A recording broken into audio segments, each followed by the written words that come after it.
Good morning all. In the previous session we have learned on what is measures of central tendency, what are the various measures that are available for variability. Now the next topic for the discussion is correlation analysis. We'll learn what is correlation analysis, what is perfect positive correlation, what is perfect negative correlation, what type of relationship do exist between two variables when one wants to study a relationship between two variables. Now we'll first learn what does it mean by correlation. It is basically a tool, or you can say a statistical tool, with the help of which the relationship between two or more than variables is studied. Correlation is one of the statistical tool or a measure through which one can analyze the relationship between two or more than two variables. It is again refers to a technique used to measure the closeness of relationship between the variable. If one want to identify the closeness between two variables or how one variable is close to another variable, there is again one of the technique, correlation. If two quantities vary in such a way that movement in one are accompanied by movements in the other, the quantities are said to be correlated. If one quantity vary in the same direction and the other quantity is also varying, then we can say two quantities are having the relationship or they are correlated with each other. Now we'll see some of the examples of correlation. If there is a relationship between family income and expenditure on luxury items, prices of a commodity and amount demanded, increase in the rainfall up to a point and production of the rice, increase in the number of television license and number of cinema admission. These all are the examples showing the relationship between two variables, which shows two variables which are correlated, or we can identify the relationship with the variables those who are correlated.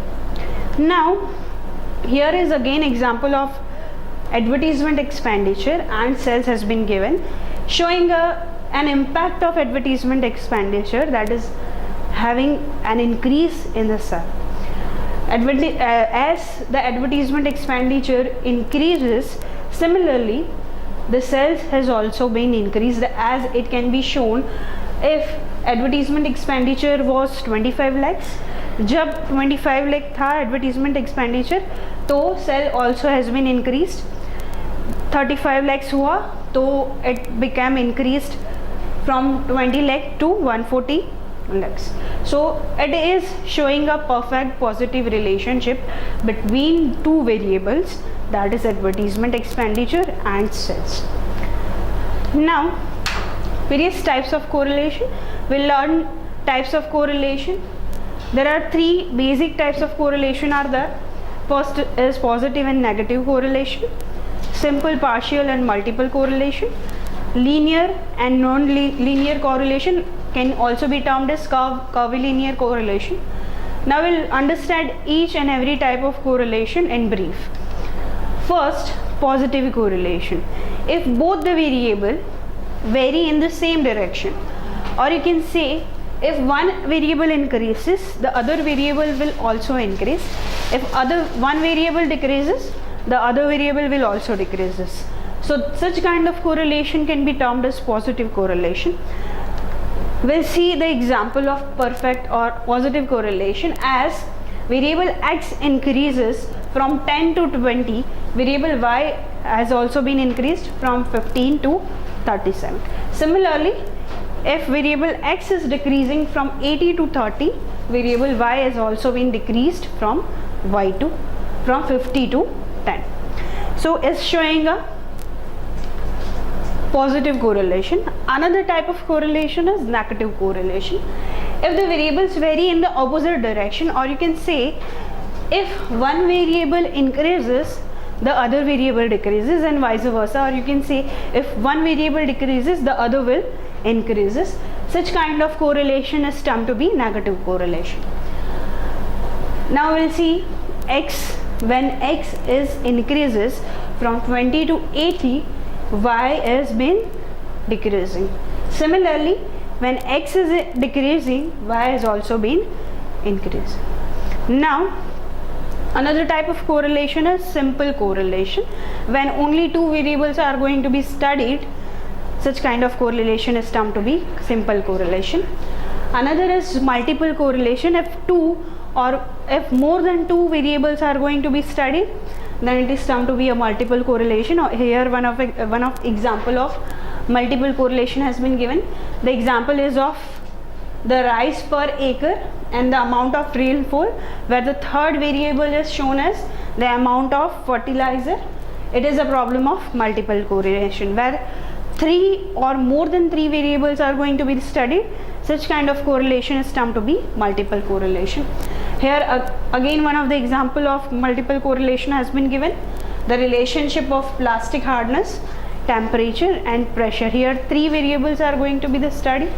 So this is one of the example of multiple correlation. Next is partial correlation. We have learned simple, multiple, and now it is partial correlation. Partial correlation, in partial correlation, more than two variables are going to be recognized. But when only two variables are considered to be influencing each other and the effect of other influencing variables remains constant, we'll understand the concept of partial correlation with the help of one example. That is, if we limit our correlation analysis of yield of rice per acre and rainfall to periods when a certain average daily temperature existed, it becomes a problem of partial correlation. Here only two variables are going to be considered, but the effect of other influencing variables such as average daily temperature remains constant. We are only considering rainfall and rice per acre in order to calculate the correlation, but the average daily temperature is the third variable which remains, the effect of which remains constant. Now next is linear or curvilinear correlation. If the amount of change in one variable tends to bear constant ratio to the amount of change in the other variable, then the correlation is said to be linear correlation. Right? It means if one variable changes, similarly other variable can also be changed, but having the same ratio in the change between first variable and another variable, then such kind of correlation is termed to be linear correlation. We'll see the example. When the variable x increases from 10 to 20, 20 to 30 is having the same ratio 10, 10, 10 and 10. Similarly, in the variable y, the ratio will remain same. It increases from 70 to 140 with having a 70 ratio in each and every observations. So it is clear from the above data that the ratio of change between two variables is same. It is having the variable x is having the ratio of 10 and variable y is having the ratio of 70. If these variables are plotted on the diagram or on the graph, it can be shown, it can be represented as a straight line or it generates a straight line as it is shown in this slide. It generates a straight line in the plotted diagram. So such kind of correlation can be termed as a linear correlation. Now non-linear correlation.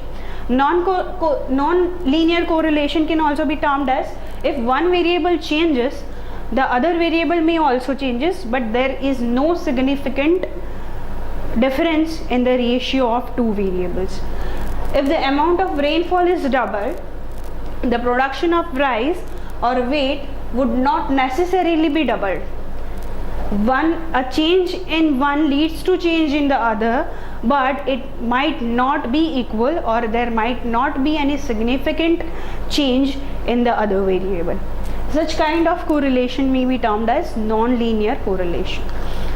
Here the diagram of non-linear correlation has been shown, which is showing the plotted dots in the which is shown as a plotted dots. Now what are the methods that are going to be studied in order to find the correlation. 3 methods are there. In this particular session, we'll only learn scatter diagram method. 3 methods which can be used in order to find out the value of correlation, or which best describes the correlation coefficient. Scatter diagram method, Karl Pearson's coefficient of correlation, and Spearman's rank correlation coefficient. In this particular session, we'll only learn scatter diagram method. What is first scatter diagram? Scatter diagram is one of the type of diagram in which the values of variables are shown on the diagram or are plotted on a graph with the help of a dots, in the form of a dots. For each pair of x and y values, if we put dots and thus obtain as many points as the number of observations, the diagram of dots so obtained is called a scatter diagram. So we can say it is one type of a diagram which can be plotted on a graph in the form of a dots. We'll have the example of scatter diagram, that is, this is a kind of scatter diagram showing a perfect positive correlation. Now we'll learn how can scatter diagram method be used to study the correlation, how it can be used in order to identify whether first variable and other variable is having any relationship or not. In this method, the given data are plotted on a graph paper in the form of dots. From scatter diagram, by looking to the scatter of the various points, we can identify the relationship, whether the two variables is having a fairly good relationship, though vague idea whether the variables are correlated or not. The researcher can have the idea about whether the variables are having a relationship or not. For example, if points are dense, or you can say very close to each other, we should expect a fairly good relationship between the variables. And if the points are widely scattered, the poor correlation is obtained or is expected. If the points in the diagram in the plotted graph are having very close to each other, then we can say there is a perfect positive correlation or positive relation. And if the points in the graph are widely scattered, then we can say there is a poor correlation between the variables.